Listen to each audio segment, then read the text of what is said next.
Hello. Sorry, I sorry I didn't do a video yesterday. I was just too tired, to be honest with you. I had an admin heavy day, sorting out stuff for the house and stuff like that, and running kids around. And I was daddy taxi yesterday. And to be honest with you, by the time I just collapsed in front on the sofa, to be honest with you, I kind of forgot about it. But anyway, so I thought today, slightly less, had a nice start to the day. Got the kids off to school, although Isabel's not in school because she's not feeling too well. Still, well, I think she's feeling better, but I think she's just swinging the lead. And to be honest with you, I can't be asked arguing anymore. So she'll go back into school tomorrow, but yeah, just kind of right, whatever. So yeah, got the kids off to school, and then I do like a Pilates video. It's on YouTube. I've told you about it. I think me and Jen used to do it because I have a bad back and my back started playing up, so I started doing Pilates, and now I just carry on doing it because it's good for you. So I did that, and then had a shower, sorted a few things out, and then thought, right, let's take the dogs for a walk while it's actually quite a nice day, although the field is a little bit muddy, if I'm honest. Well, what's happened? Not a huge amount since I last spoke to you. For sale sign has now changed to a sold sign, which is good. So I'm quite happy about that. Completed all the paperwork for the mortgage, that's all gone off. I think I'm going to have to go and spend a bit of time with Jenny's mum, because I can tell, when I first said, right, I'm going to move to Scotland, she was like, well, you've got to do what you want to do. But I can just tell by the text messages that I don't think she's in favour of it, really. And I understand why, because she's worried that she's not going to see the kids as much as she does now. And I get it, but that's not through my side of lack of trying. It's a difficult one. You see, Jenny's mum was very much like Jenny in many respects, as in they were both utterly crazy when it came to animals.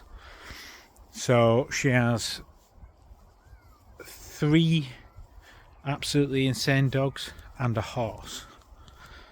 And every time I suggest anything, or any type of activity, and this is not just now, this was always the case, even when Jenny was alive, is that the mum would be so constrictive. Well, I've got nobody to have the dogs and I need to go and feed the horse, and if she'd come and visit us, she'd only stay for an hour, a couple of hours, because she needed to get back and feed the horse before it got too dark, or nobody's with the dogs and all this kind of stuff. And it all stems from a really admirable love of animals, but it does kind of dominate her life. So therefore, her ability to spend time with us is pretty restricted, and she's worried, and I get it, she's worried that we'll move to Scotland and she won't be able to see the kids. But I'm obviously not going to say this to her. This is in a way her choice. she has chose to have 3 dogs and a horse that absolutely dominate her life.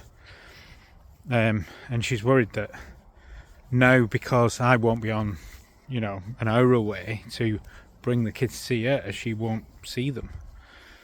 So I'm going to have to go and see her and have a bit of a sit down with her, and because the thing is, I'm never going to let that happen. If I have to drive down every other week, so Jenny's mum can see the kids, then that's what I'll do. There's no way that me or Jenny would ever put her in a situation where she couldn't see the kids. So that's never going to change. I've made the decision to move up to Scotland, so therefore, I will make sure that she gets to see them. And I think I need to go and see her and just give her that bit of reassurance, which is, I think I might do that tomorrow. So, yeah, you can just tell in the text messages. Right.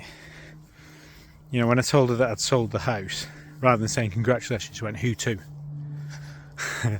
So I told her, we actually sold to, quite fortunate, first-time buyers who are in a renting position, so they can just carry on renting, so it gives us a bit of flexibility.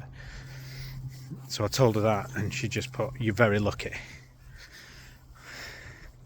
And I can just, there's like an underlying, narrative there, which I absolutely get.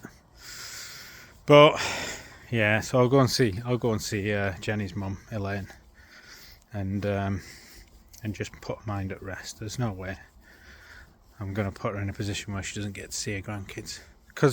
And I get it, because they're her one link to a daughter, really. She's lost a daughter, and she doesn't want to lose, her grandchildren as well. I absolutely get it. And to be honest with you, Jenny was the best daughter she had. Of the 3 siblings, Jenny was the most considerate, was the most loyal, and I think it's hit her quite hard. So that's one thing. Oh, right. So how am I? I'm all right. Still all right. I'm still managing to kind of piece this together in a constructive way.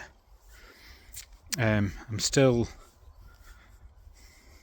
making the decision not to feel guilty about having good days. And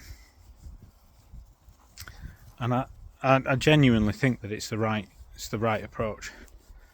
Don't get me wrong, I have my moments, but all in all, I'm slowly beginning to find positives in life, which is how it should be. And every time I do feel guilty, I have to stop myself and go, well, come on.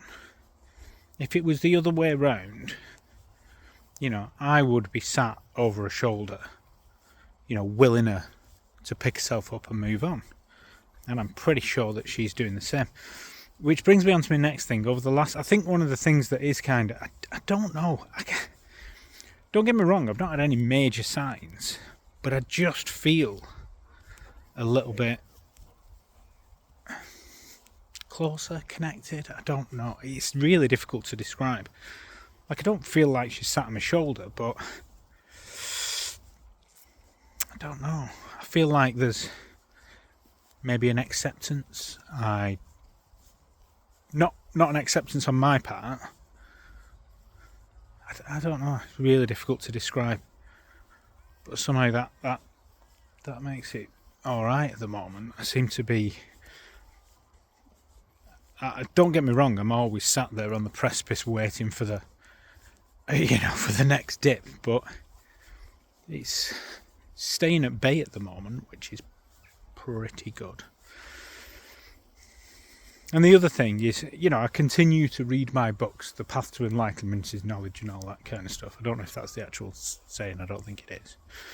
It's not about being fraught with pain and anguish and all that kind of crap. But I continue to read my books.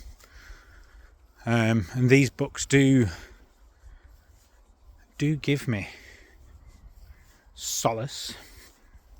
One of the things, I don't know if I told you that I've got four sessions with a lady called Maxton, who is I can't remember what I've told you, but basically when Jenny was ill, we went to before we got our own oxygen chamber, we found one actually in Nantwich in a place called the Cuba Clinic. So we went and they did oxygen therapy, red light therapy, lymphatic drainage, all these type of things. It's all like alternative health lifestyle things. But the key one for us was they did hyperbaric oxygen therapy, right? So we went there, and there's two ladies who run it. One's called Maxton and one's called Gail. And it's quite interesting because Gail looks after all the equipment and does all that type of stuff. So she walks around in like nurse scrubs and, you know, puts you in the oxygen chamber and all that kind of stuff. Maxton is the more spiritual side of things. So she's a clairvoyant, she's a holistic healer. She does all that type of stuff, which, going back months when we first went there, that was not my type of thing. I completely turned myself off to it. Not believing anything, that's mumbo jumbo type stuff.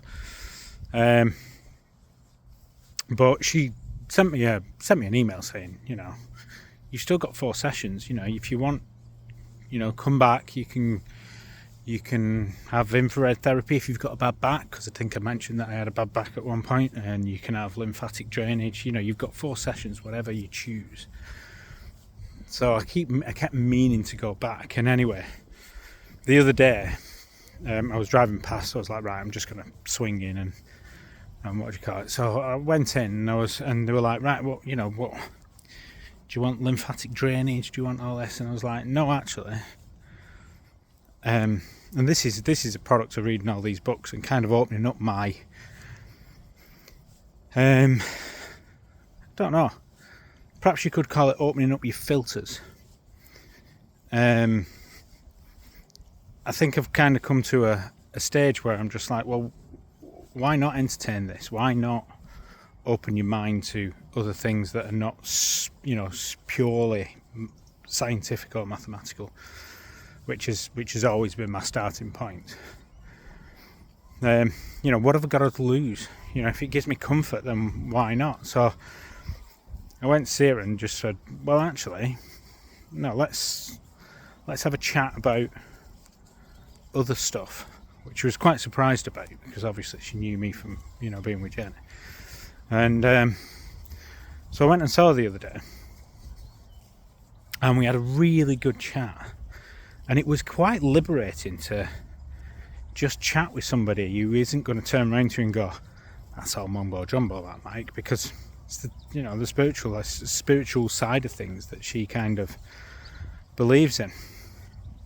Don't get me wrong, I'm still like this. I read these books and I'm still looking for empirical evidence. I think that's probably my weakness. Or at least not empirical evidence, then correlation of information that kind of points towards a evidential point to tell me that actually it isn't just lights out, and that she is still with us, and that these signs that I get, or this feeling that I get that she's still around us, is is based in some kind of fact, maybe. Now, whether I'll ever reach that, and I probably won't, because there's been many scientists out there who would have tried much harder than I have to find this. But anyway, I'm rabbiting on now. But anyway, I went to spend a bit of time with them. We had a really good chat, and it was, like I said, it was really nice to just be completely open-minded about these things. and we did a bit of meditation, and I really found it quite eye-opening. And I never thought I've never got on with meditation. My mind's always abuzz with things. I've tried, I think I tried it with Jen once, and I can't remember why, but I just remember, I sat the whole time there thinking, oh, I've got an itch on my back, and I can hear the dog shuffling around in the background, and what am I going to put on for dinner tonight, and oh crap, I forgot to send that email, and it was half an hour sat with my eyes closed worrying about everything. And I opened my eyes afterwards and went, yeah, that was really good. So I wasn't expecting much from having a meditation session, although so many people recommend it, just to kind of reset you and all this kind of stuff. So I thought, well, give it a go. And I was quite, and I was quite surprised at how somehow I managed to kind of disconnect and just let my brain just relax for a bit, and it was really, really good. And I don't know, did it? I think it may have kind of woken something up. I felt better for it afterwards, and I feel more. How can I explain it? I feel more open. I feel less closed off. So I think I might carry on doing that. Come on. Because I think it's... Get out! Stupid animals. So yeah, I think it's worth it. I think it's... you've all got to go down your own path, haven't you? You've all got to find your own way of what brings you comfort and stuff like that. I had Jenny's best friend Lauren sent me a book by Richard E. Grant called A Pocket Full of Happiness, and she messaged me this morning and went, have you read that book? Is it any good? And my typical polite self was going to write back and go, yeah, it was lovely. But instead, I went, nah, not my type of book. Nah, disagree with him. Because the premise behind Richard E. Grant is that he believes, and I think quite narrow-mindedly and shut off to these things, because that's what society has always told us to be, is you die, the lights go out, you're put in the ground, and there's nothing more. And the only alternative to that is to be religious. But I don't think you have to be religious to not believe that. I was brought up a Christian and a Catholic, but when I look objectively at faith, I think that it was a message that's become distorted by man to exert control. And it doesn't matter what religion you talk about, I think that's pretty much, that's a pretty common theme. Whereas, I think there's a difference between religion and being open spiritually. And the thing is, the problem with spirituality is that it brings connotations of mumbo jumbo straight away. But, I think to cut yourself off from that without any evidence is very narrow-minded, and I think that's what Richard E. Grant has done, in my opinion. I think he has closed himself off to a way of thinking because it conforms with societal views on things, and I think that's a really narrow-minded way to approach life.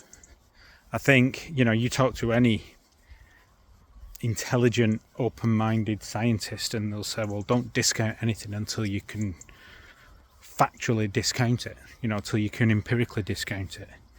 And the thing with spirituality and all that kind of stuff is, whilst you can't prove it empirically, you cannot discount it.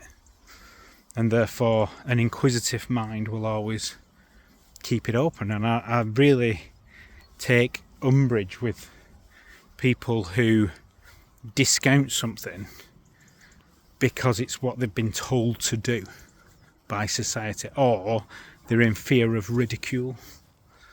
And I think the only way that you can learn is move past that that social construct and be open-minded enough to go, right, well, I'll look at it. And like I said, just because you can't prove it, it doesn't mean that it doesn't exist, because as long as you can't disprove it. Do you know what I mean? So I'm kind of moving past. I was guilty of that to an extent. I was guilty of the fact that I didn't want people to look at me and go, oh, he's falling for mumbo jumbo, he's falling for, crackpot, theories on spirituality, because he's just grasping at stuff that, that might make him feel better. Well, even if that's the case, why is that a bad thing? Why would I not want to feel better? But I think it's more than that. So I'm going to keep plucking this rich theme, this rich seam, shall I say, to find out more, because I think, like I said, I any inquisitive, intelligent person, and I think I'm all right on those fronts, should look at this with an open mind. And draw your own conclusions. And it may be that I draw my conclusion that it's mumbo jumbo, but equally I won't know that until I've actually looked at it. And whilst I've only read half a dozen books, and started looking at it and started doing a bit of trying to make sense of it, early indications is there's something here. I just don't know what it is yet. And that's enough to kind of pique my interest. So I'm going to keep going back to Maxton. And I'm going to keep picking this seam to see where it takes me. And I'm not embarrassed by that. Why would I be? So there we go. That's what my days have been about. So we'll see what I'll keep you posted, and I'd be really interested to hear your views on things like this. Like, send me a comment, tell me what you think. Tell me if you think, oh mate, you just it's mumbo jumbo, then tell me that. I don't mind. It's not like I'm gonna completely stop what I'm doing just because you tell me it's mumbo jumbo, but simply the other way as well. Like I say, you make your own mind up. But yeah, tell me what you think. Tell me what you've found. Most of you are much further down this journey than I am. Tell me what thought processes you've come through, because you're clearly intelligent people, so talk to me. Right. Anyway, I'm navigating down a steep bank, taking the dogs for a walk through a park now, so I'm going to get off. Right. Take care. Might speak to you tomorrow. Depends how lazy I am. But until then, have a good day. Hope tomorrow's better than today. Bye.